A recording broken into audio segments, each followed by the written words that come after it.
പ്രേമം തലയിൽ കയറിയാൽ വേദന ഒരു മനുഷ്യൻ മൈൻഡ് ചെയ്യൂല. നിങ്ങൾ കണ്ടിട്ടില്ലേ, ഉഹദ് യുദ്ധത്തിൽ നബി സല്ലല്ലാഹു അലൈഹി വസല്ലം തങ്ങളെ ശത്രുക്കളെ ഇങ്ങനെ അങ്ങോട്ട് നോക്കിക്കൊണ്ടിരിക്കുക. എന്താണ് അവർ ചെയ്യുന്നത്? ശത്രുക്കളാണെങ്കിൽ പതിയിരുന്ന് തങ്ങൾക്കെതിരെ ഉന്നം വെച്ച് അമ്പയ്യാൻ ശ്രമിച്ചുകൊണ്ടിരിക്കുമ്പോഴാണ് മഹാനായ അബൂ ദുജാന റളിയല്ലാഹു അൻഹു നബി സല്ലല്ലാഹു അലൈഹി വസല്ലം തങ്ങൾ അങ്ങോട്ട് നോക്കുമ്പോൾ റസൂലുള്ളാഹിനെ മറന്നിട്ട് ഇങ്ങനെ നിന്നത്, ഫേസ് ടു ഫേസ് ഇങ്ങനെ മുട്ടിയിട്ട് ഇങ്ങനെ നിന്ന്.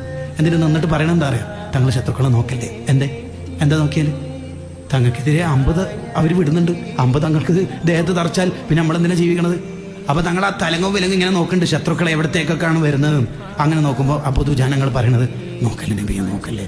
ഇങ്ങനെ പറയുമ്പോഴേക്ക് തങ്ങൾക്കെതിരെ വരുന്ന 19 ഇരുമ്പിൻ്റെ അമ്പ് ഈ പുറത്ത് തറച്ചിട്ട് ബ്ലഡ് 19 ദ്വാരത്തുനിന്ന് ബ്ലഡ് പുറത്തേക്ക് പോകുമ്പോൾ അബൂ ദുജാനങ്ങൾ ഇങ്ങനെ തന്നെ നിന്നിട്ട് പറയണത്, നോക്കല്ലേ നബി, എൻ്റെ മുത്ത് തങ്ങളല്ലേ, നോക്കല്ലേ.